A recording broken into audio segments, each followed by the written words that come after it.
শুভ দুপুর। তার সঙ্গে আজকে শুভ নববর্ষ।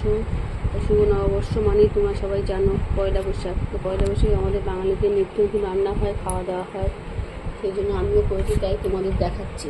এখানে পাচ্ছ ভাত, তাম ডাল, এটা পুঁই শাকের তরকারি, মাছের ঝাল, নিম বেগুন, ঢ্যাঁড়স আলু ভাজা, পটল ভাজা, উচ্ছে ভাজা, এদিকে হচ্ছে শুক্তো, এদিকে হচ্ছে চাটনি, এদিকে হচ্ছে মিষ্টি। আর একটা তোমার দেখাচ্ছি দাঁড়াও।